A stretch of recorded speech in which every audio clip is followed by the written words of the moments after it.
Olá, esperar o Instagram notificar vocês. Tudo bom? Olá, vocês já começaram a entrar? Olá, professora. Olá, Débora. Olá, Luana. Jéssica, boa noite. Boa noite, pessoal. Eu sei que eu tô fora do horário oficial das mães aqui no Instagram, né? Porque nessa hora geralmente as crianças ainda estão acordadas. Mas como eu estou sem crianças hoje, eu aproveitei para matar a saudade aqui de vocês. Oi, Débora, tudo bom? E realmente eu inventei essa live aqui porque eu tava querendo falar com vocês, já tem um tempão que eu não apareço. Eu preciso fazer uma pergunta. Vocês estão me ouvindo bem? Porque eu tô com o ventilador ligado aqui, eu não sei se tá atrapalhando aí vocês me ouvirem. Só dão ouvindo bem aí no chat, por favor, porque senão eu desligo. Tá bom? Tá um calor aqui, gente, horroroso. Então tá bom. Não, se vocês estão me ouvindo bem, então tudo bem. Oi, Clara! Ô, Clara! Clara é uma pessoa querida demais, gente. Clara Finotti. Se vocês não seguem a Clara, passem a seguir. Pessoal, eu vim falar sobre esse assunto porque uma pessoa me mandou uma pergunta na caixinha dias atrás sobre João e o pé de feijão. Ela disse que leu a história e ficou horrorizada com a moral da história, né? Na verdade, não é com a moral da história. Ela ficou horrorizada com o fato de que o João entra na casa do gigante, rouba as coisas do gigante, vai embora e se dá bem, e ainda, né, mata o gigante no final e vive feliz para sempre com a mãe dele. Então, se isso não seria inadequado para uma criança, né? E aí eu me lembrei que eu já recebi esse tipo de pergunta algumas vezes, né? E às vezes eu respondo ali nos stories mesmo, mas eu sempre senti necessidade de trazer algo mais para vocês sobre isso. Bom, primeira coisa, esse é um assunto gigantesco, tá? Então é claro que não é aqui que eu vou responder a todas as objeções e satisfazer todas as dúvidas e convencer, né, as pessoas mais difíceis de convencer sobre a importância da gente ler os contos de fadas, né, para as crianças. E aqui eu tô falando de criança pequena, tá? Então, assim, 3 anos, 2 anos, depende da versão do conto de fadas. Você vai adequando, né, a versão, a idade da criança. Mas eu sou uma ávida defensora dos contos de fadas, vocês sabem disso, e vocês sabem que eu sou cristã, né? Eu sou cristã católica, então assim, não vejo compatibilidade nenhuma entre uma coisa e outra, e eu não estou sozinha nisso, né? Então hoje eu vim trazer para vocês algumas considerações sobre esse assunto, que eu não estou tirando só da minha cabeça. Eu vou mostrar para vocês uma autora aqui maravilhosa chamada Gladys Hunt, que é uma grande referência a Gladys, ela é uma norte-americana que escreveu vários livros que são guias literários, né, para famílias, e ela é palestrante, conferencista e já escreveu mais de 20 livros e nenhum deles traduzido para o português, mas ela é uma grande referência nessa questão da orientação literária para os pais, né? Então é o seguinte, a primeira coisa, por que a gente lê contos de fadas para as crianças, né? Bom, eu acho que um motivo que é universal é assim, você quer que o seu filho ou os seus alunos tenham na memória essas histórias fundamentais, né? Histórias que acompanham a história da nossa civilização. Vocês sabem que os contos de fadas são histórias bastante antigas, que vieram da tradição oral. Num determinado momento da história, eles começaram a ser registrados, especialmente no movimento romântico, né, na época do romantismo, que havia uma grande valorização da cultura popular.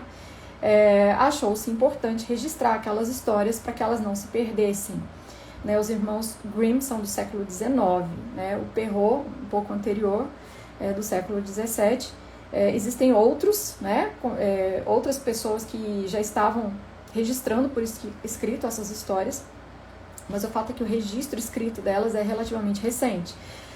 Bom, à medida que essas histórias foram sendo registradas, elas passaram a ser bastante utilizadas para o público infantil, e à medida que elas foram agradando o público infantil, foram surgindo novas edições, né, e edições reformadas, em que eles deram uma aliviada e uma suavizada nos contos de fadas, que a princípio não eram para crianças, né? Apesar deles serem contados oralmente para as crianças, mas no momento em que eles são escritos e você tem uma outra sociedade, né, em que já não tinha a mesma sensibilidade dos tempos antigos, foi sendo necessário suavizar alguns aspectos dos contos de fadas. Eu vejo muitas vezes um interesse das pessoas para saber se a versão é a original ou não. Ah, mas essa é a versão original do conto? A verdade é que a gente não sabe quais são as versões originais e, na verdade, quanto mais você volta no tempo, mais chocantes ficam essas histórias, né? Deem uma pesquisada, eu vou recomendar um livro aqui para quem se interessar por essa discussão do histórico dos contos de fadas. Comprem esta versão aqui, ó, esta edição de Os Contos de Fadas, a edição comentada, tem que ser a edição comentada, tá? Pela Maria Tatar. Eu não sei se pronuncia assim o sobrenome dela, tá? Ela é americana. Escreve Maria Tatar. Ela é uma estudiosa do folclore e ela faz uma introdução aqui na qual ela conta um pouco sobre essa história do registro dos contos de fadas, e antes de cada conto ela conta um pouquinho sobre a história daquele conto. Então é bem interessante, tá? Para quem quiser informação histórica. As ilustrações são preto e branco, tá? São todas assim. Mas é bem interessante porque antes de cada conto ela vai falar um pouquinho sobre as versões mais antigas, né? Quem foi que registrou primeiro e coisa e tal. Ela fala um pouco sobre o desenvolvimento, é bem, bem legal. Mas então a verdade é que, em geral, quando a gente decide ler contos de fadas para as crianças, a gente sabe que a gente está lendo histórias que são importantes, né? Que elas vão ter na memória e que lá na frente, quando elas forem maiores, elas vão ler algum livro e vão pegar uma alusão a um conto de fadas e falar: olha só, esse romance aqui que eu tô lendo parece uma me fugiu aqui a palavra, não um reconto, mas fugiu a palavra, de um conto de fadas, né? Não, como se fosse uma reencenação de um conto de fadas, né? Então você está contribuindo para que essas histórias, essa tradição literária se mantenha no seu filho, na sua criança, nos seus alunos. Um segundo motivo que hoje em dia é muito falado é a questão da educação moral das crianças, porque os contos de fadas têm um potencial de construir uma imaginação moral. Esse é um tema assim muito complexo para a gente abordar aqui, e na verdade eu acho que existe muita idealização nisso aí também, tá? Porque primeiro que os contos de fadas não podem ser referidos, a gente não pode se referir aos contos de fadas como um conjunto homogêneo, como se todas as histórias tivessem o mesmo valor, o mesmo potencial disso ou daquilo, entendeu? Alguns contos de fadas a gente vê que são obviamente feitos para entreter, né? São contos de aventura, então a gente não vê nenhum caráter pedagógico ali. Outros contos de fadas você já consegue ver ali, né? Quando você vai conversar com a criança mais velha, né? De 7 anos, por exemplo, se você for conversar com ela sobre aquele conto, já dá para tirar muito mais coisa pedagógica, digamos assim, do que de outros. Então a gente não pode falar dos contos de fadas assim como se fosse tudo igual, né? Tivesse tudo o mesmo potencial. Sobre essa questão da fecundação da imaginação, né? Os contos de fadas como histórias importantes para fecundar a imaginação, quem quiser ler um texto importante sobre isso, procurem na internet, digitem lá, A Ética do País das Fadas. Vocês vão ver um texto do Chesterton sobre isso. Na verdade, o Chesterton não está falando sobre imaginação moral nesse artigo. Ele é o capítulo de um livro, tá? Isso aí. A Ética do País das Fadas é um capítulo do livro Ortodoxia.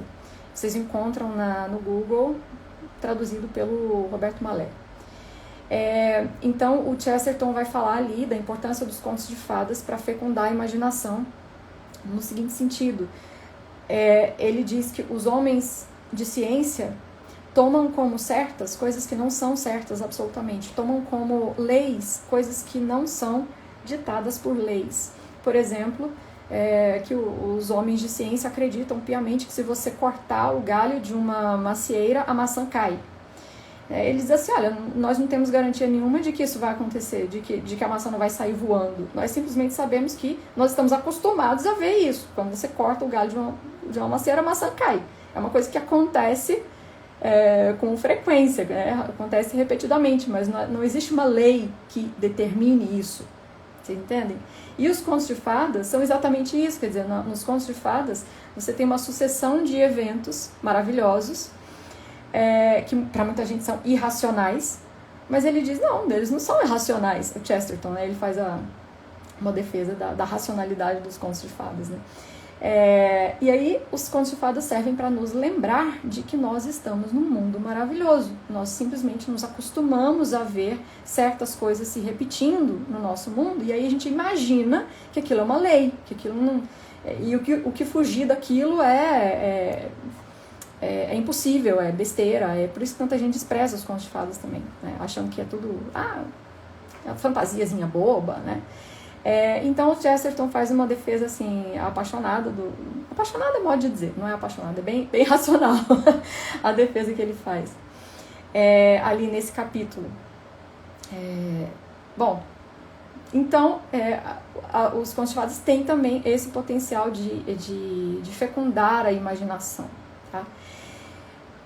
Um outro motivo pelo qual a gente lê os contos de fadas, eles são, como é que eu digo, eles são muito agradáveis às crianças, né? Vocês podem ver que, por exemplo, quando essa mãe perguntou sobre João e o pé de feijão. João e o pé de feijão é um conto que geralmente agrada muito às crianças. Você lê e a criança fica empolgada, porque é aventura, porque o João foge do gigante, né? Tem gigante, veja, só de ter um gigante já é um negócio que interessa à criança, né? E aí, os pais começam a se questionar diante de certas histórias, não é toda história que tem esse potencial explosivo, como João e o pé de feijão, o gato de botas, né? O ladrão mestre, são histórias de aventura. Os pais muitas vezes podem começar a se questionar, poxa, mas será que eu deveria estar lendo isso para o meu filho? Porque afinal de contas, aconteceu um furto aqui, né? E o menino se deu bem, no final das contas. O gato de botas, ele mente a história inteira, né? Ele engana todo mundo e tudo para beneficiar o patrão. O ladrão mestre é um sujeito que sai mentindo para todo mundo para se dar bem na vida e chega a casar com a filha do rei, né? Ele ainda é recompensado no final por ter levado uma vida desse tipo. E os pais ficam com medo de que essas histórias possam ser um mau exemplo. Bom, aí eu vou chamar a Gladys Hunt para me ajudar, né? Porque, como eu disse, essa autora, além de ser uma autora muito respeitada, né, e ela é cristã também, eu acho que ela tem muita... uma leveza sem ser leviandade ao tratar dos assuntos, né? Então ela tem a preocupação com a formação moral, ela tem toda essa... Ela está ciente dos problemas, né, morais que se apresentam na literatura oferecida para as crianças, mas ela faz uma defesa dos contos de fadas, né, como uma leitura desejável para as crianças. Vou mostrar para vocês a capa do livro, é esse aqui. Tá. O nome do livro é Honey for a Child's Heart, da Gladys Hunt, tá? E aí, ela diz assim, bom, que alguns pais não querem ler essas histórias, né? E ela vai colocar algumas objeções aqui. Aí ela diz assim, tem pais que não gostam de falar nem de Papai Noel com os filhos, né? Porque acreditam que isso não contribui nada para a educação, não edifica a criança. E aí ela diz assim, as crianças não levam a vida tão a sério como os adultos, e estão mais propensas a ler por prazer, sem ficar teorizando, antes de extrair tudo que tem de lúdico, tudo que tem de... Ela não usa lúdico, tudo que tem de deleite na história. Então, o primeiro tipo de experiência que a criança tem com a história é o deleite, tá? Não olhem torto para essa realidade, né? Porque eu sei que a expressão ler por prazer hoje em dia tá bastante questionada, né? Porque se questiona, mas você não pode ler qualquer coisa, o que importa é ler, né? Leia por prazer, não importa o que, a qualidade literária importa. claro que a gente sabe que a qualidade literária importa. Em momento nenhum eu disse que não importa, o que importa é, enfim, dê qualquer porcaria pro seu filho ler, não é isso que eu estou dizendo. Porém, o elemento deleite é essencial para a construção dessa vontade de ler e vontade de ouvir histórias. Então, os contos de fadas cumprem muito bem essa função.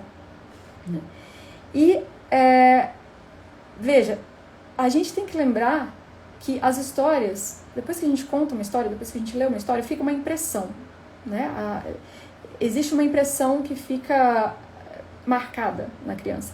E quando a gente lê João e o Pé de Feijão, definitivamente a impressão marcante na criança não é a de que o João é um ladrão. A criança, eu estou falando aqui de crianças pequenas, a criança vê no João um herói, porque ele enfrentou o gigante, ele matou o gigante é mau, né?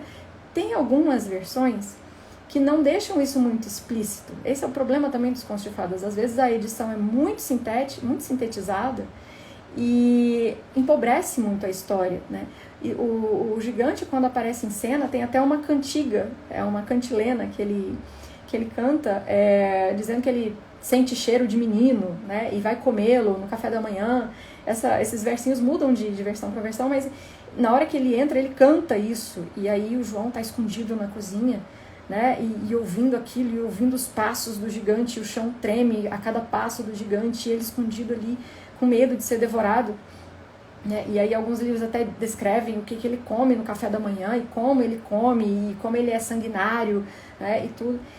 Então o gigante é uma figura horrorosa, né? E o João, pequenininho, né? Vai lá e consegue sair por cima, né? Consegue superar o gigante.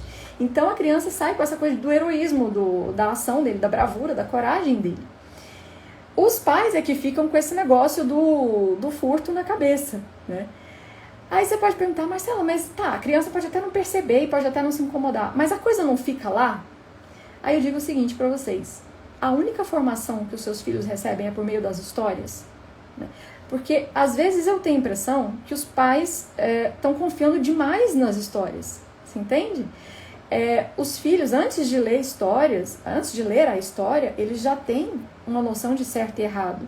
E eles vão vendo no que eles veem na casa deles, né, nos pais deles, nas atitudes, nas ações dos pais, o que é certo e o que é errado, como você deve agir, como você não deve agir. A história está entretendo essa criança, especialmente essas histórias de aventura, né? E não existe uma defesa explícita da desonestidade. Veja, a Gladys Hunt continua. Os contos de fadas a palavra que ela usa é condone. Condone é como se fosse avalizar, perdoar ou ser condescendente, né? Os contos de fadas não são condescendentes com o comportamento dos personagens, eles simplesmente contam o que aconteceu. Vocês vejam que os contos de fadas são um tipo de história em que há muito pouca reflexão. Os personagens nem ficam refletindo sobre aquilo que eles estão fazendo. E também não há um narrador que fique com muita conversa, né? Ele simplesmente está contando, e aconteceu isso, e depois aconteceu isso, e depois aconteceu aquilo, e depois aconteceu aquilo, e é uma sequência de ações que vão se sucedendo e a história acaba, né? Quem vai fazer uma reflexão, se uma reflexão tiver que ser feita, vai ser a pessoa que está lendo, né? Então, se você está lendo para uma criança pequena, se ela demonstrou um incômodo com a história, ou se ela questionou a história, bom, aí você tem uma oportunidade de ouro para conversar. Mas olha só, o conto de fadas serve até para isso, né? Ele vai ser um start para você ter uma conversa com a criança, se ela puxou esse assunto. Se ela não questionou, se ela só se divertiu com a história, você não precisa pensar que ela vai achar que roubar é certo.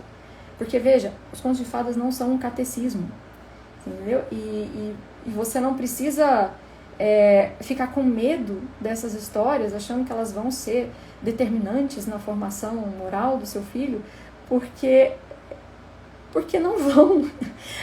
O que as histórias estão fazendo aí é outra coisa, tá? Você está no reino do faz de conta aí. A Gladys Hunt conta aqui um episódio que aconteceu quando ela visitou uma amiga. A amiga tinha uma filha de 3 anos, e aí a menininha virou para ela e segredou assim: eu tenho um tigre. Aí a Gladys olhou para ela e falou: é mesmo? E onde você guarda ele? Aí lá no quintal. Aí, o que você dá para ele comer? Aí a menininha foi respondendo com detalhes, né? Como que ela cuidava do tigre e tal. Aí a Gladys falou assim: você sabe de uma coisa? Eu também tenho um tigre. Aí a menininha olhou para ela assim, né? Encabulada. Aí a Gladys falou: inclusive ele tem listras roxas. Aí ela disse que depois de um tempo a menina virou para ela e falou assim: escuta, o seu tigre é de verdade? Aí ela: não. Aí a menininha: o meu também não. Então assim, a criança sabe que ela está num mundo de faz de conta quando ela está ouvindo essas histórias. E ela não confunde aquilo com a realidade. Eu sei que existe esse temor também. A criança vai confundir, né, o que ela ouve nas histórias com o que ela vê na realidade.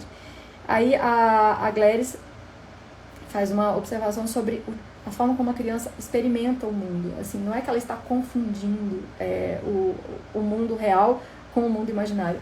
O mundo real da criança é fantástico, em certo sentido, em certa medida. Vocês percebam, por exemplo, por que o bebezinho de 1 ano, né, meu filho agora, o Francisco agora está com 1 ano e 4 meses.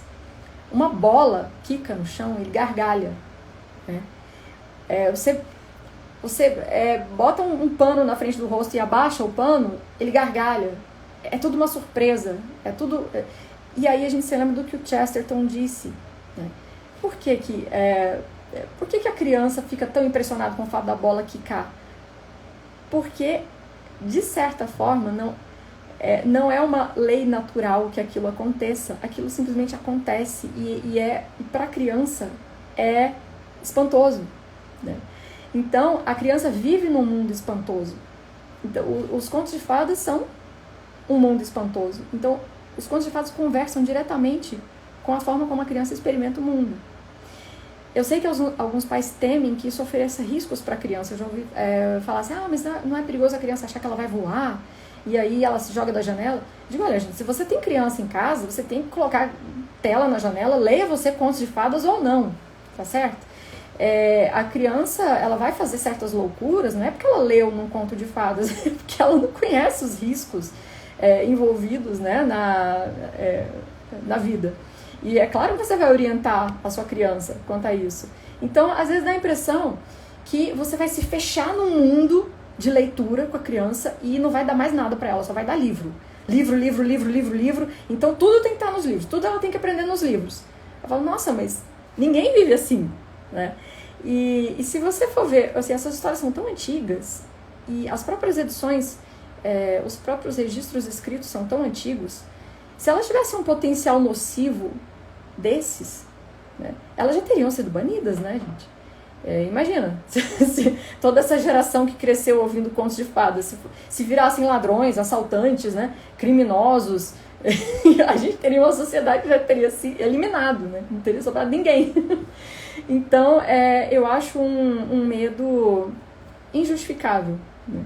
Esse medo de ler contos de fadas. E outra coisa, você leu lá o João e o Pé de Feijão. Você só vai ler isso, né? Você vai ler só essa história, assim, o resto da vida do seu filho, a infância inteira dele vai ler só essa história? Claro que não. Você vai ler outras histórias, de modo que o possível dano que uma história tenha vai ser compensado por outras, entendeu? Você vai formando um estofo ali na imaginação do seu filho, de modo que ele não seja condicionado pelos sentimentos despertados apenas por uma história, entende?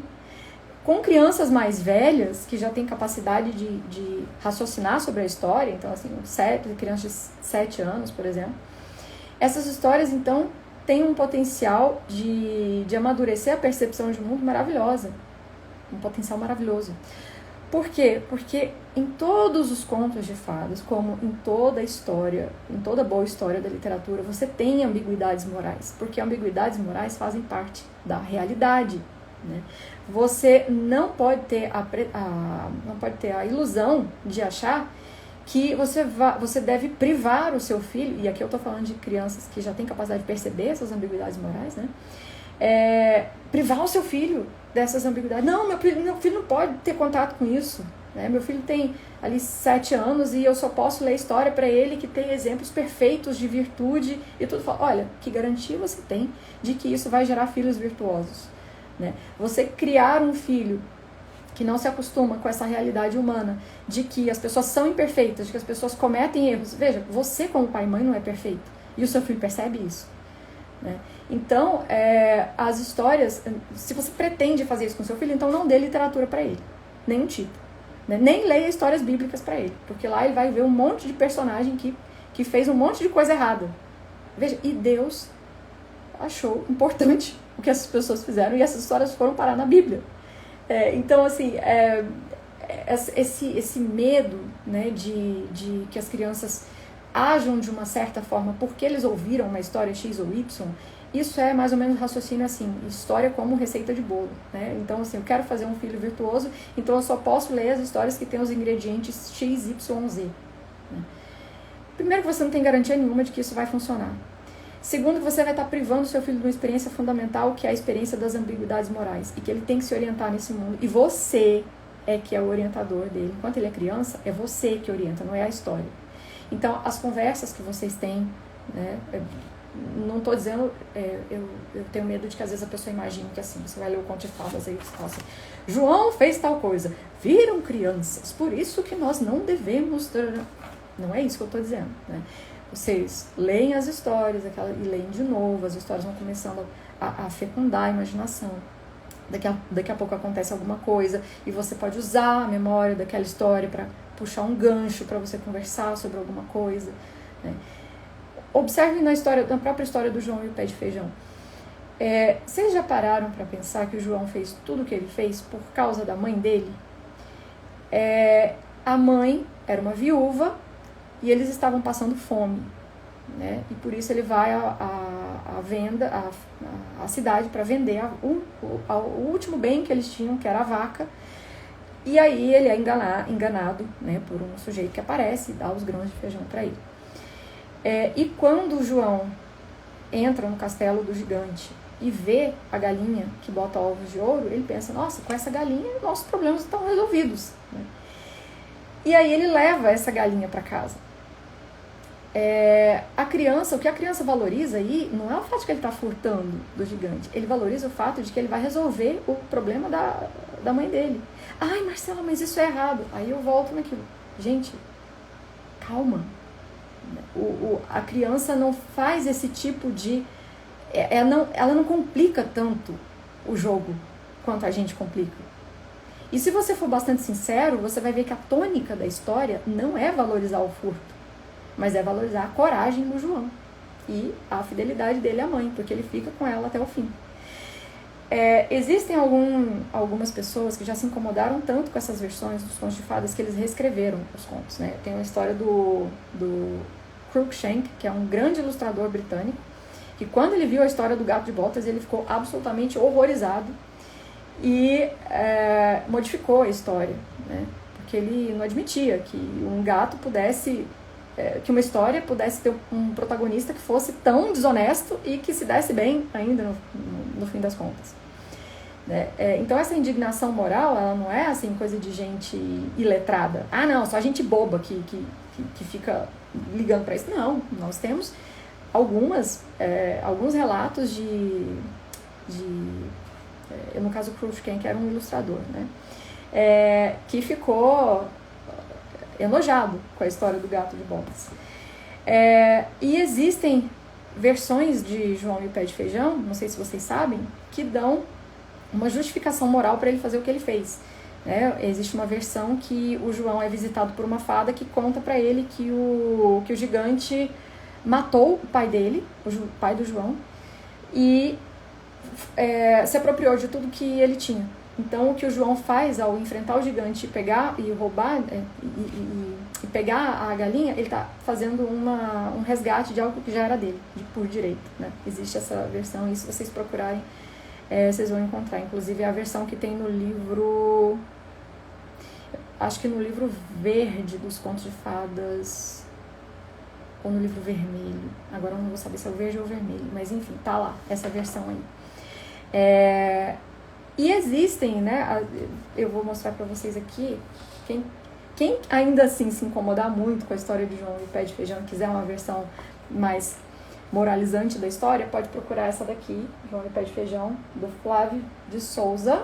Flávio de Souza fez o reconto dessa história. Flávio de Souza é um escritor paulistano, ele é paulistano, não é? Deixa eu ver. Não tô sabendo aqui, mas enfim, ele é brasileiro. O Flávio de Souza fez um reconto aqui de João e o Pé de Feijão, em que, quando João sobe o pé de feijão, ele sai num povoado que está sendo escravizado pelo gigante. E a única forma do povo... ele está sendo escravizado pelo gigante porque o gigante roubou a galinha dos ovos de ouro de um mago, né? Então a única forma de libertar aquele povo seria devolvendo a galinha. Enfim, tem toda uma trama assim que dá uma justificativa para a ação do João. Tá? Se você quiser uma versão assim, você compra, né? Pode comprar essa daqui. Eu, sinceramente, não vejo problema nenhum em você ler uma versão mais limpa dessa história, em que simplesmente o João, né, sobe no pé de feijão, descobre um gigante sanguinário e pega o ouro para levar para a mãe dele. Deixa eu ver aqui se a Gladys fala... A Gladys fala de uma outra experiência que a gente tem que permitir às crianças experimentar, que é a da aventura legítima, né? As crianças, quando ouvem um conto de fadas, uma história de aventura, ela é de tal modo absorvida por aquilo que ela não fica fazendo julgamentos morais, né, enquanto ela está ouvindo a história. E muitas vezes, a Gladys fala isso, a gente quer que essa criança cresça logo, amadureça logo, veja logo o mundo como os adultos veem. E assim a gente priva a criança de uma experiência que ela só tem aquele momento ali na vida dela para ter, que é essa experiência completamente aberta, essa abertura, né, praticamente limitada para aquilo que as histórias têm a nos oferecer. Então, a criança não fica fazendo julgamentos morais e a gente não deve ficar incentivando isso precocemente, né? É claro que às vezes eu também pergunto para minha filha, às vezes eu tô lendo uma história para ela e eu falo, foi certo o que o fulano fez? E ela fala, não, ela tá gostando da história, entende? Ela tá gostando, ela tá envolvida com a história. Ela diz, não, tá bom, e a gente segue, né? Agora, eu não vou deixar de ler a história só porque tem algum elemento ali que é moralmente ambíguo, né? E eu estou me referindo aos contos de fadas, tá? Porque tem histórias contemporâneas que trazem ambiguidades morais num outro sentido, tá? Que aí já cumpre uma agenda, né? De colocar confusão na cabeça da criança, de forma explícita, né? Então a gente tem esses livros que fazem a confusão de gênero, por exemplo, né? Ou que fazem... o que eu consigo pensar mais explicitamente aqui é a confusão de gênero, porque está saindo muito livro desse jeito agora, né? Inclusive adotados por escolas, né? Não é desse tipo de ambiguidade que eu estou falando. Você não vai encontrar isso nos contos de fadas, de jeito nenhum, não vai mesmo. E a Gladys continua, olha só, ela encerra aqui essa parte sobre os contos de fadas, falando assim, que os pais que rejeitam os contos de fadas porque os acham inúteis, né? Esse é outro argumento contra os contos de fadas. Mas por que contos de fadas? Isso é inútil, a criança não está aprendendo nada, é toda história de mentirinha, né? Ele diz assim, às vezes os pais querem tanto que encher a cabeça da criança de conhecimento útil que eles trucidam a infância, né? Eles aqui até trucidam a alma da criança. E que, em vez disso, nós deveríamos plantar a semente de uma ideia que vai se desenvolver desde dentro. Que o conhecimento mais importante é o conhecimento do coração humano. Veja, eu vou ainda me manter no exemplo de João e o Pé de Feijão. A criança pequena ouve a história e se diverte porque é uma história de aventura. Ela não fica julgando as ações do João e ela a impressão marcante que fica é a de um menino valente que mata um gigante malvado e salva a família dele. Tudo bem. Uma criança mais velha, de 7 anos, opa, aqui ela pode ler a história e falar assim, peraí, mas tá certo isso? O João roubou, né?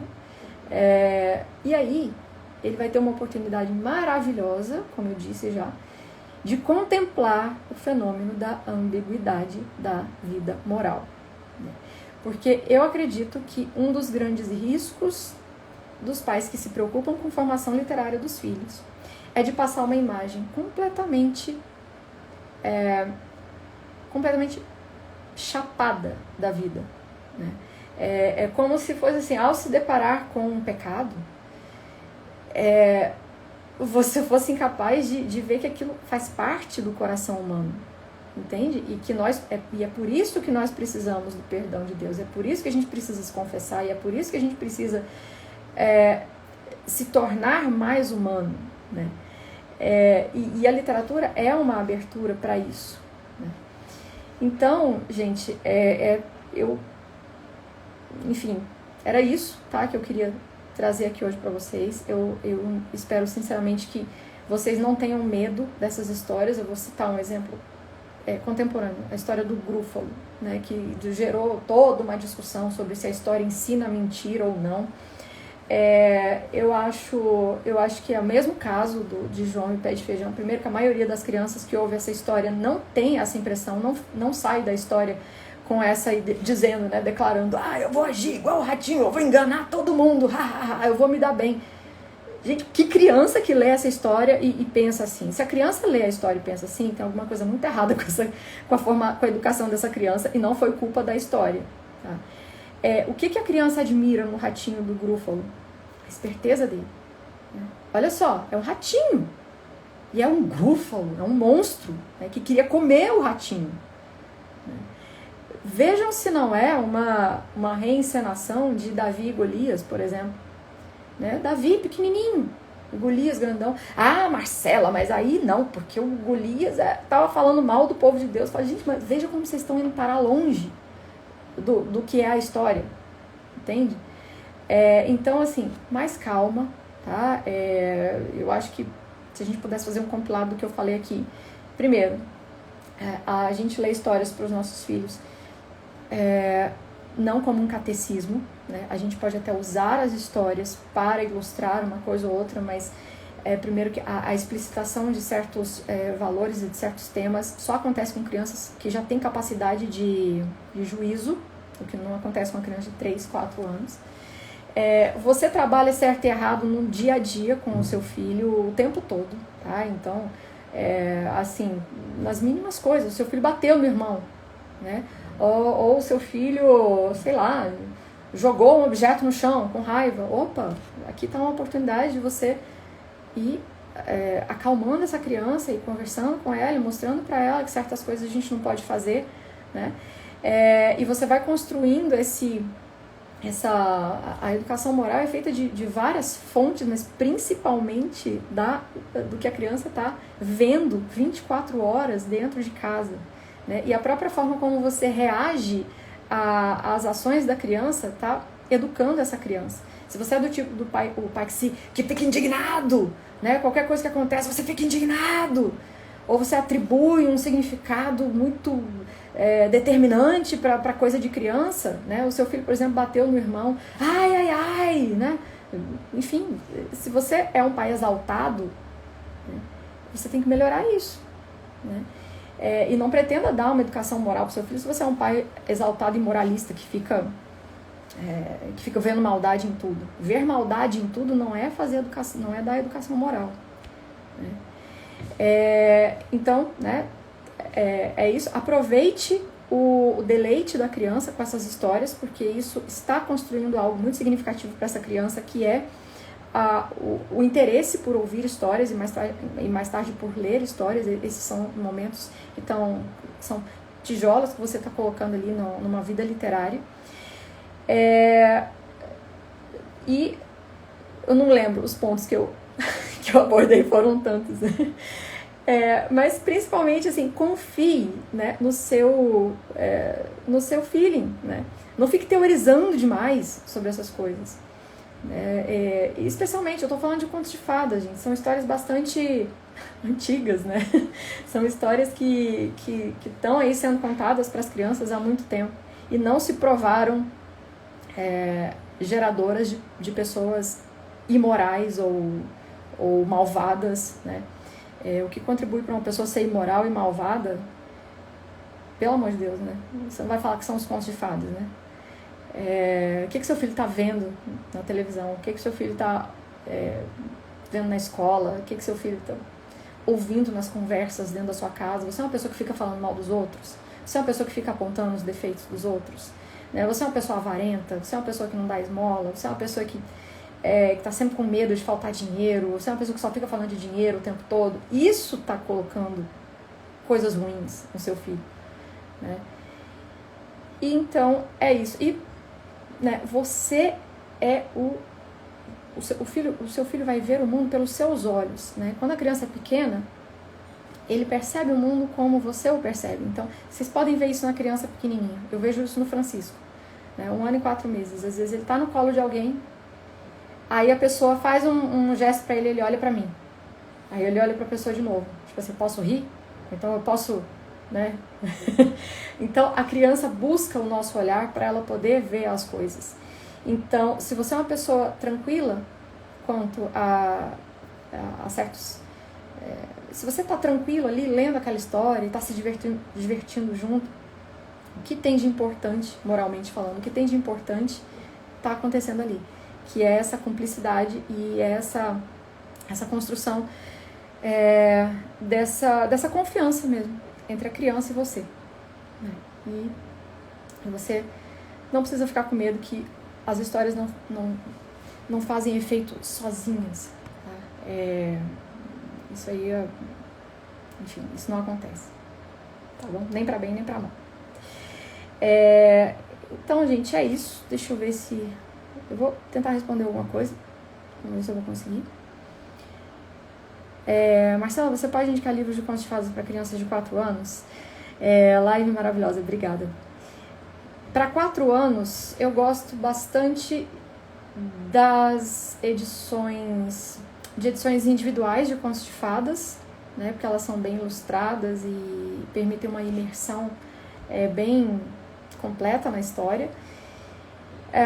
Você pode procurar, por exemplo, pelas edições da Edelbra, de contos de fadas.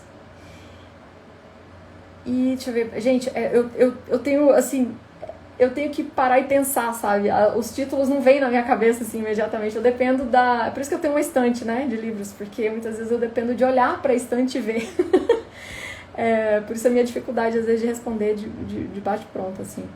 Mas essas coleções da Edelbra são muito boas, só que essas edições esses volumes da Edelbra, meu primeiro clássico, são bons volumes para um primeiro contato da criança com aquelas histórias, tá? Se a criança já tem um hábito de ouvir os contos de fadas, você pode ir para edições mais completas. A Ana Maria Machado, por exemplo, tem uma coleção de contos de Grimm, que é bem boa, mas aí já são contos mais extensos e que a criança já precisa ter um hábito de leitura para conseguir ir até o fim, tá? Obrigada, Marcela, amo seu trabalho, obrigada. A partir de que idade devemos ler contos de fadas? A partir de bebezinho, só que aí você vai escolher edições para bebezinhos, né?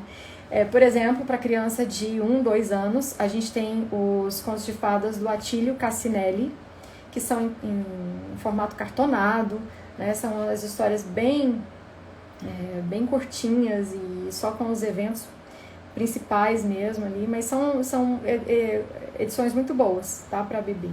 Se o seu filho já tem 3, 4 anos, aí você consegue pegar umas edições mais completas das histórias. No curso Horas Incríveis, a gente tem listas completas para isso. Eu sei que o curso não está aberto, é horrível eu ficar falando isso agora, mas calma que a gente vai abrir e isso aí vai ficar acessível para todos, tá bom? Deixa eu ver aqui. Meu filho adora o grúfalo. Ele fica encantado com as características do grúfalo. Pois é. A criança, ela é muito atraída pelo extravagante, né? Então, assim, criaturas gigantes, ou gigantes ou muito pequenininhas, né? Essas coisas extravagantes, assim, despertam muito o interesse da criança. É o mesmo pai que diz que isso fala que o filho tem que torcer para um clube de futebol. Torcer para quê? Qual o sentido? E os contos que são inúteis. Veja, sempre que um pai fica muito... questiona muito a questão dos contos de fadas, a gente já vê que é uma pessoa sem experiência literária. E eu falo isso não é pra criticar, não estou criticando esse pai. Ah, você é um ignorante. Não, isso é uma constatação de um fato, né? A pessoa que não teve essa fundação, vamos dizer assim, esse embasamento, ela olha para essas histórias já com um olhar muito... tem uma certa dificuldade com a literatura, você entende? E quer ver muito utilitarismo, quer ver um efeito prático imediato daquilo ali. Então só vê sentido em ler um livro que ensine, por exemplo, jardinagem, né? Ou que ensine, sei lá, então você só vai ler assim, livro de receita, manual de montar coisas, o que é muito bom também, mas está fazendo outra coisa, esses livros estão fazendo outra coisa, né? E esses contos de fadas, veja, quanto mais velho você fica, quando você relê, né, os contos de fadas, se você tá com boas edições, mais coisa você tira dali. E é incrível, assim, como você vê a riqueza dessas histórias e o profundo realismo dessas histórias, né, no fim das contas. Procurem esse texto do Chesterton na internet, vocês vão ver. Sim, então, tem uns que tem escrito reconto ou adaptado ou texto original. Emily, isso aí é o seguinte. Os contos de fadas, por exemplo, quando a gente pega contos de Grimm, contos de Perrault, né? Por que chama contos de Grimm, contos de Perrault? Porque foram os irmãos Grimm que colheram essas histórias da tradição oral e registraram por escrito. Então nós temos circulando aí no mercado algumas edições que são uma tradução disso. Tradução, eles pegaram lá as obras de Grimm e traduziram, né? São versões mais secas das histórias, não tem um grande trabalho literário, justamente porque são recontos da tradição oral. E aí você tem alguns escritores que que leram esses contos e que fizeram um reconto, né, mais ou menos fiel, né? Às vezes modificando uma coisa ou outra, às vezes mantendo ali todos os fatos, tudo bonitinho como está no original, só que dando uma outra linguagem para aquilo ali, né? Às vezes acrescentando diálogos, coisa que no original muitas vezes não tem, de modo que torna essas histórias mais palatáveis para gente que já está acostumado a ler romance, por exemplo. Então, quando você vê que é uma tradução do original, como é que você vai descobrir isso? Olhando aqui na ficha, né? Nessa pagininha aqui do livro, você vai ter essa indicação. Mostrei a página errada, né, gente? Aqui, onde tem o título original da obra, aí você vai ver se a obra que embasou aquela tradução é a obra original dos Grimm. Sempre que você vir reconto, adaptação, né, aí já é uma transformação daquela história por um escritor, né? Porque essas histórias elas não pertencem a ninguém, né? Elas já estão em domínio público e podem ser adaptadas a torto e a direito. Os contos de Andersen foram escritos por ele mesmo, foram inventados por ele, melhor dizendo.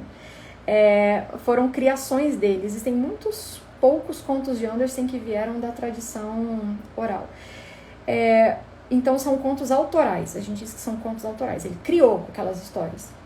Só que você também pode encontrar traduções do original ou recontos, né? Tudo isso você só vai descobrir olhando o próprio livro, tá? Veja se na capa tem alguma indicação disso, ou aqui, se não tiver na capa, deve estar dentro do livro, tá? Se aquilo ali é um reconto ou não. Só mais uma pergunta. Nesse sentido, como conseguimos saber quando a versão é original? Só compro livros pela internet, normalmente pela Amazon. Então, aqui no Brasil, a gente tem, não tá aqui para mostrar para vocês, mas a gente tem uma edição que é uma tradução dos contos de Grimm direto da obra em alemão. Então, é pela editora 34. Eu vou botar uma foto nos stories, tá bom? Assim que acabar essa live.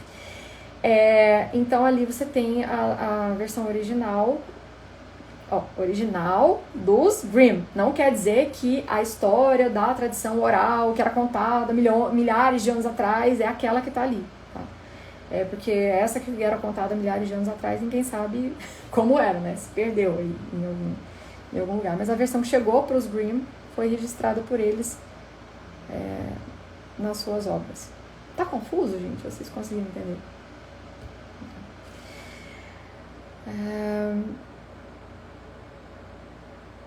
É isso aí, Vitor. Aí a criança vai na calçada da rua e tá tocando Anitta. É isso, a bolha exclui a realidade. A literatura é ferramenta para lidar com ela. Exatamente.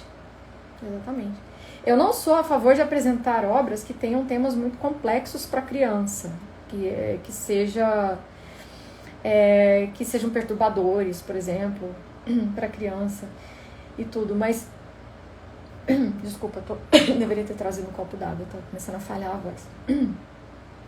Mas você percebe que nos contos de fadas, os temas que os pais têm medo de que influenciem negativamente a criança, a criança lida muito bem com aquilo, né? Na verdade, ela não lida com aquilo, porque ela se concentra em outras coisas. Você vê, às vezes aquilo para o que o adulto está olhando não é aquilo para o que a criança está olhando. Quando a criança ouve João e o Pé de Feijão, a criança não está olhando para o furto, ela está olhando para a aventura, para a coragem, né? Para a esperteza do João, né? E ela não faz esse raciocínio assim, assim termina a história, então eu vou roubar, eu vou furtar, né? Eu vou me dar bem na vida enganando os outros. É o que eu digo, se a criança está pensando assim, certamente é porque ela está vendo filme ou alguma coisa alheia à história que está botando essas ideias na cabeça dela. Gente, eu vou encerrar, tá bom?